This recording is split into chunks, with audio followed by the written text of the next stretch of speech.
Mr. GT, I'm coming to you now. I'd like us to explore very quickly the extent to which our constitution, as it is, fosters division with provisions like federal character, which, of course, the idea is to empower inclusion. But some critics say that it has entrenched ethnicity over merit. To what extent would you say our law, as it is currently managed, has emphasized people seeing themselves first as Yoruba, Igbo, Hausa before being Nigerian? Now, thank you for that question. There's a lot of misconceptions while discussing this matter. I'm saying this, I must say this upfront with all sense of responsibility.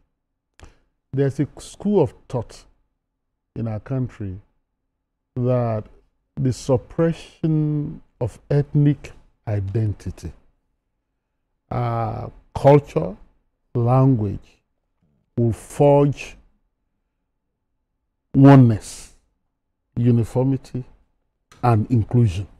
I don't think so.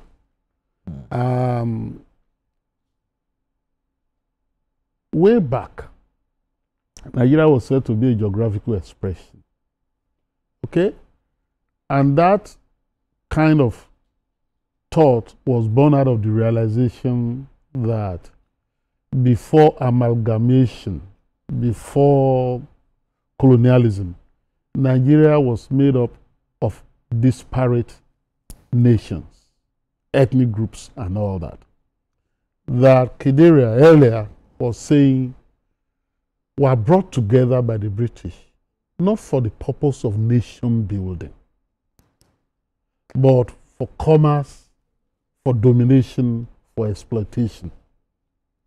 Somehow we've held as a country. And it's a beautiful thing. And the vision that drove the struggle for independence was pan-Nigeria.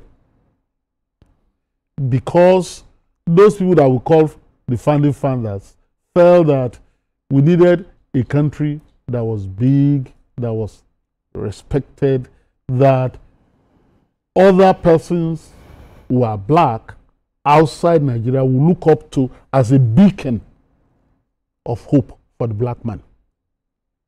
So the entire struggle to rid Africa of, colonialism, of apartheid, etc., was also driven by that kind of vision.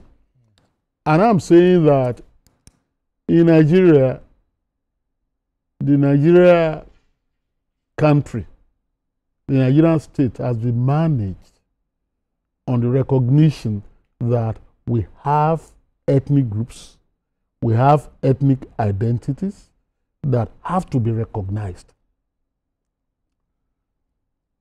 It was one of the founding fathers that said that, look, we have a duty to manage our differences, not to paper over them.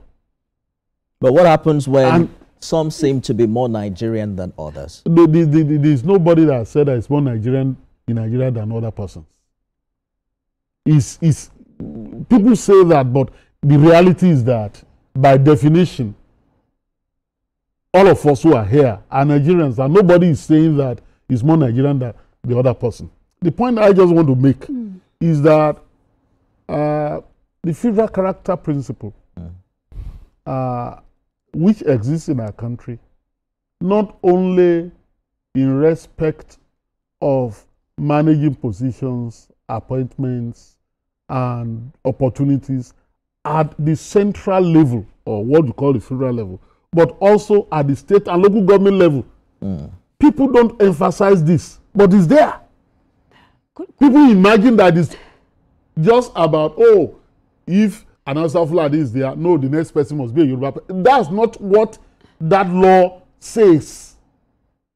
Up to the local level, lowest level, because there are identities, there are disparities, there are differences, even at that level.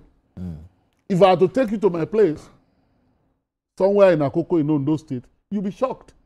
The languages that exist from town to town. and how people struggle at that level for opportunities, for inclusion. So the federal character principle that people assume and sacrifice merit by emphasizing our differences, thereby ensuring that we will then be in our various cuckoos and fight, rather than promote inclusion.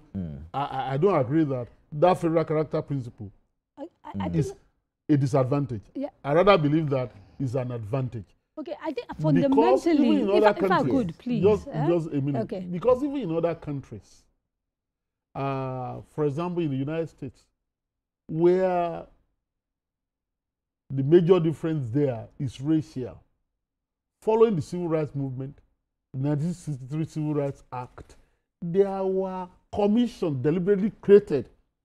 Mind you, Trump is trying to dismantle all of them now, including the Equal Opportunities Commission in the United States that was dealing with the business of integration, of inclusion, of sharing opportunities amongst people. Because it's possible, based on ethnic identity, that if somebody were to have an opportunity and it is of one ethnic group, the disposition may just be that you look around and want co-ethnics to occupy that space with him. So, such policies as the federal character policy written into our Constitution is a deliberately chosen policy to ensure that we have inclusion, we have integration, and that we have opportunities that are shared and, allow me to remind the panelists that